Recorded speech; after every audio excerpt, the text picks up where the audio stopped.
साथियों, आज हम आपको उस महान योद्धा और राष्ट्र रक्षक की कहानी सुनाने जा रहे हैं जिसने न केवल हुनों जैसे बर्बर आक्रमणकारियों से भारत की रक्षा की, बल्कि धर्म और राष्ट्र के प्रति अपने कर्तव्यों का पालन करते हुए अपनी सत्ता और जीवन का बलिदान दे दिया।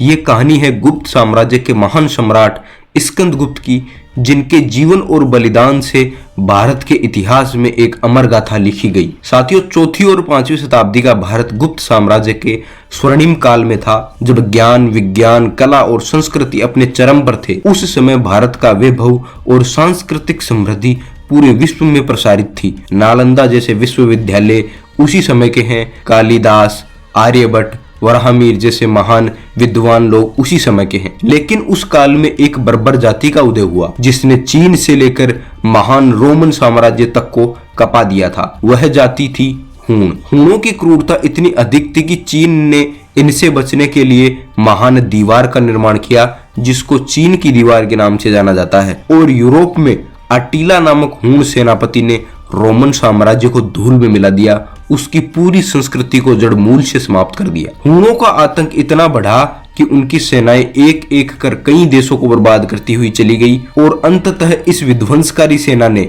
भारत की ओर कदम बढ़ाया। उस समय भारत के सम्राट थे कुमारगुप्त। गुप्त साम्राज्य के सम्राट कुमारगुप्त का वैदिक धर्म और भारतीय संस्कृति के प्रति अद्वितीय समर्पण था। जब हूणों की बर्बर सेना भारत की सीमाओं पर पहुंची और गांधार पर आक्रमण किया, गांधार आज के अफगानिस्तान का एक क्षेत्र है, तब कुमारगुप्त ने अपने सबसे योग्य पुत्र स्कंदगुप्त को हूणों से लड़ने के लिए भेजा। राजकुमार स्कंदगुप्त ने न केवल हूणों को हराया बल्कि उन्हें पूरी तरह से नष्ट कर दिया। उन्होंने अपनी वीरता और रणकौशल से गुप्त साम्राज्य की सीमाओं को सुरक्षित रखा। पाटलिपुत्र वापस लौटने पर उनके पिता कुमारगुप्त ने उनके स्वागत में एक भव्य अश्वमेध यज्ञ करवाया। सम्राट कुमारगुप्त के बाद गुप्त साम्राज्य के नए सम्राट बने स्कंदगुप्त। स्कंदगुप्त के शासन के दौरान हूण फिर से भारत पर आक्रमण करने का साहस नहीं कर पाए। सम्राट स्कंदगुप्त के शासनकाल के अंतिम वर्षों में हूणों ने फिर से अपनी शक्ति को संगठित किया और इस बार खिंकल नामक एक हूण सेनापति ने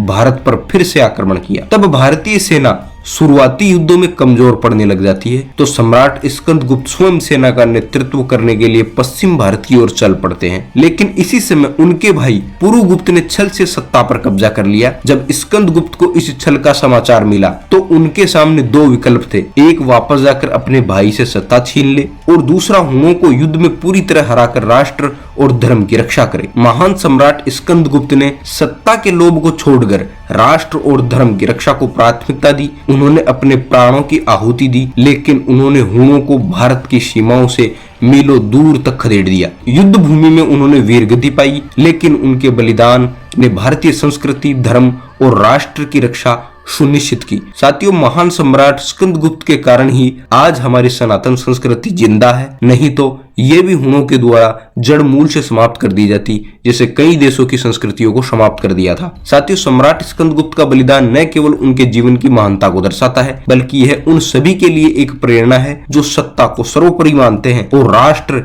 एवं धर्म के प्रति अपने कर्तव्यों को भूल जाते हैं। स्कंदगुप्त का जीवन हमें यह सिखाता है कि सच्चा नेतृत्व वही है जो अपने प्राणों की परवाह किए बिना राष्ट्र और धर्म की रक्षा के लिए खड़ा हो। आज हम देख सकते हैं कि कितने ऐसे राजनेता हैं जो स्वयं के फायदे के लिए देश को कितने भी बड़े नुकसान में डाल सकते हैं। साथियों, आज हम सम्राट स्कंदगुप्त की महानता को भूल गए, लेकिन उनका बलिदान, उनका राष्ट्र प्रेम और उनकी वीरता आज भी हमें सिखाती है कि धर्म और राष्ट्र के प्रति निष्ठा सबसे महत्वपूर्ण है।